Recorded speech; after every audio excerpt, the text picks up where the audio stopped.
My spouse and two sons, the three of them, Jeremiah, Josh, and Tristan, enjoy a fantasy trilogy called His Dark Materials.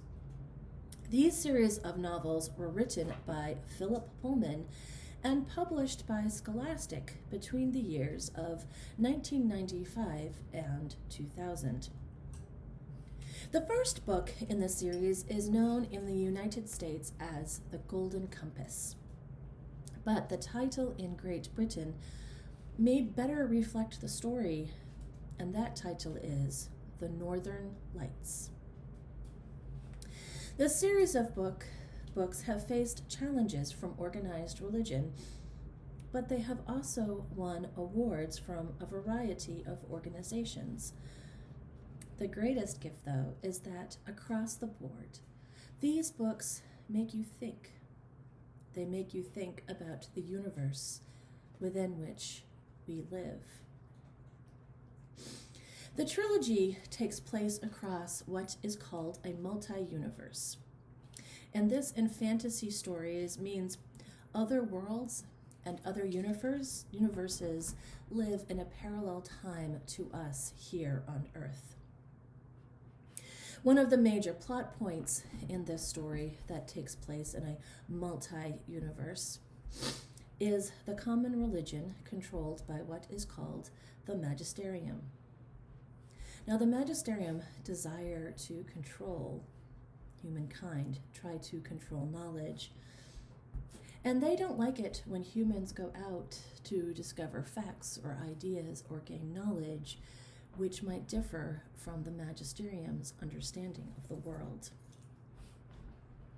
Another major plot point in these stories is that the human soul is not contained within the human body. Instead, the human souls are held in an animal's body called a demon, D-A-E-M-O-N. And these demons follow the human body and journey with them throughout their life. When the demon and the human are separated, or if they become separated, a big explosion, energy is formed. Human beings need to be connected to their souls.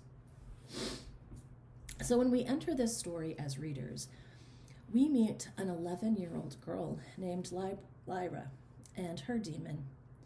They live in Oxford, England at Jordan College, which is very similar to what we would know as Oxford College. And as we begin to understand Lyra, we understand that her parents have died, so she lives there at the college where she has been taught and where she has been loved by the religious leaders of the time. As Lyra's adventures unfold and take her from this place called Oxford, we encounter other stories out in her greater world. We see stories of children being used by adults who are unkind to each other.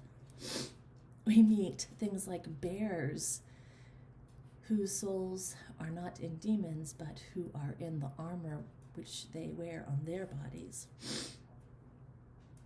And we see this seeking of knowledge an overall challenge to their understanding of what it means to seek truth and knowledge, and the discovery of the divine and the connection to which is greater than us.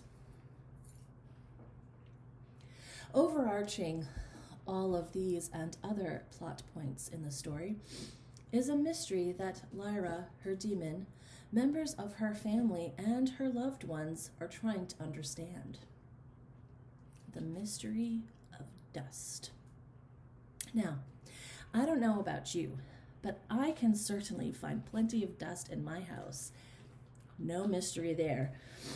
But in these stories, the characters meander through places like Alaska, trying to figure out what this thing is called dust and why it's important to the human consciousness. This dust is what the magisterium does not want discovered, does not want people to learn more about. For you see, if humans understand this particular dust, they will understand that dust is important to the human soul and is what makes humans human. And once this is discovered about this dust, the magisterium will no longer be in power and will no longer be able to control the narrative. It will also mean that there is a discovery that human beings are unique and human beings are wonderful. And discoveries are important, even in fantasy novels such as these. For these fantasy novels help us understand our own world, even as those humans and their stories take place in another world. And discoveries are also good in the reality, in our own lives.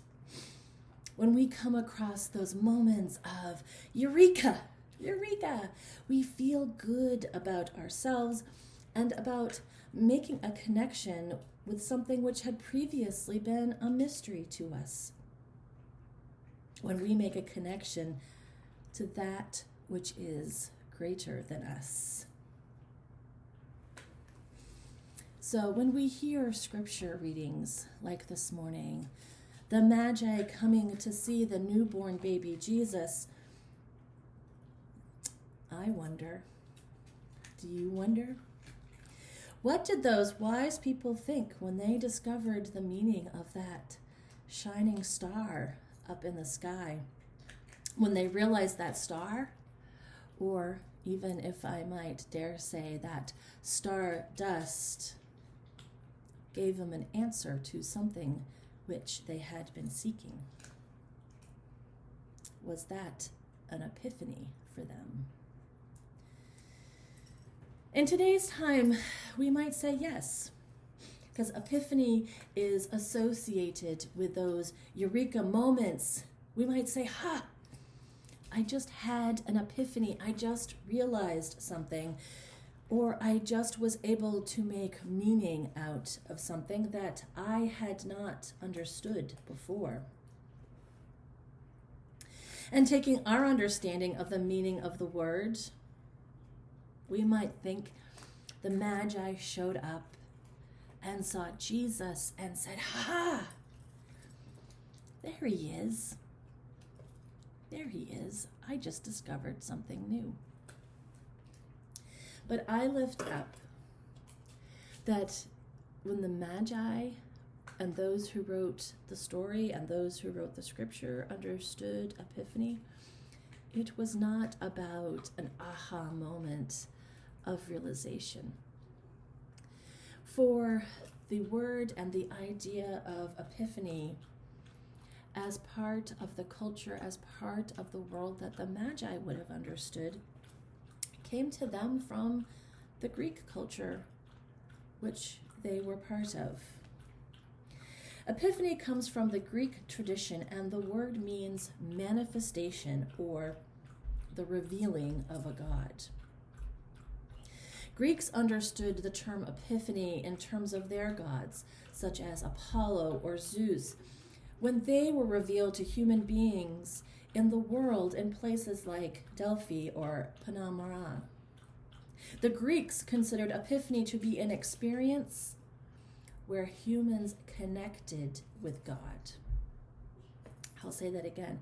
Epiphany, as understood by those in the culture of first century Palestine, would have understood it to mean a connection to God, an understanding, a manifestation of God. It wasn't a eureka moment, it was a connection moment. And for the Magi, Epiphany was God manifested as Jesus in this place called Bethlehem.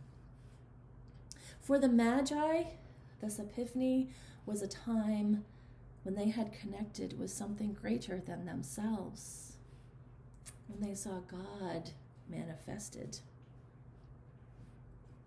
So, what would that look like for us? What would epiphanies look like for us?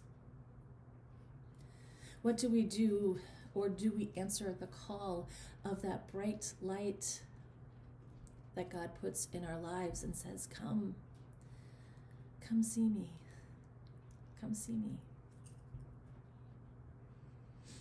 Have an epiphany. Come see where I am manifested in this world. And as I say this, myself, or maybe any one of you, or maybe any human, will scoff and say, this is ridiculous. Connecting with God, having an epiphany, seeing God manifested in this world, seeing love through neighbor, love through people who are supposed to be enemies, care for the most vulnerable, unconditional love among humankind is just as much a fantasy as the story about Lyra. That having the concept of an epiphany is a trilogy story, a trilogy fantasy.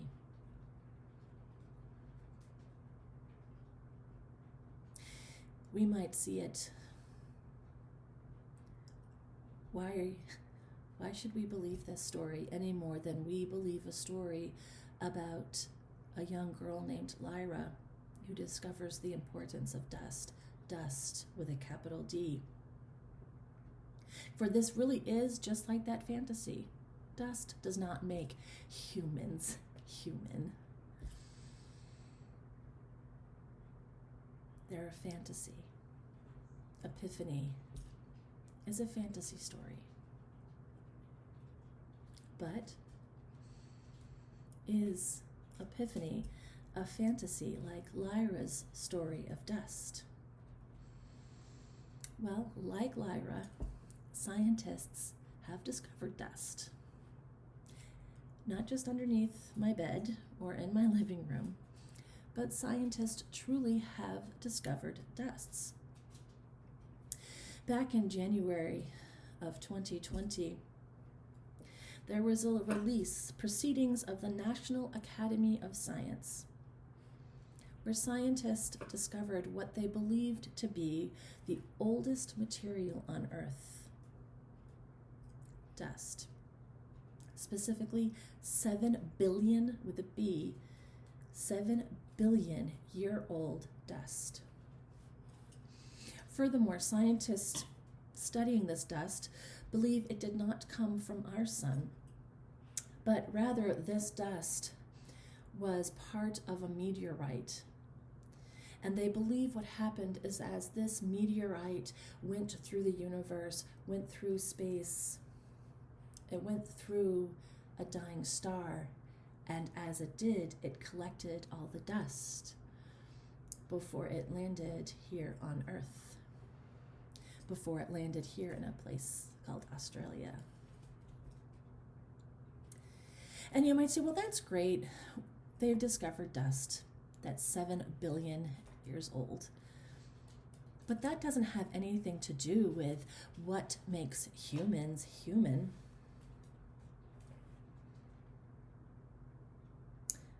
But I challenge that, because at this point, we also know humans are literally made from stardust.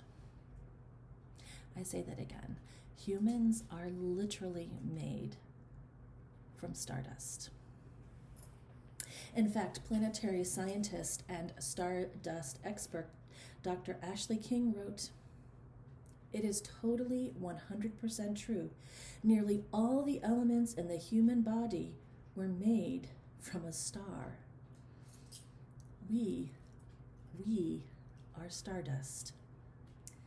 We come from an exploding star."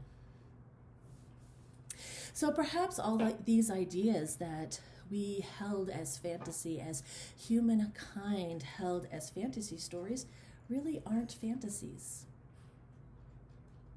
What makes humans human may not be as big of a fantasy as we think they might be. For just as an 11-year-old girl named Lyra discovers the importance of dust in human creation, maybe we too can realize that epiphany, love of neighbor, peace, hope, grace, epiphany, the places on human earth where God is manifested, is not a fantasy either. We can find those places where we as individuals can connect with God. And we can also see in the ways in which God is manifested all the time in human relationships. When we help one another, when we love one another, when we care for all of humankind. Because sometimes we need to let go of the idea that an idea is just fantasy. Because sometimes truth is held in strange stories. Sometimes truth is held in stories and we don't even realize it. Let go and see where those fantasies about God are real. See where God is real. See where epiphany is real.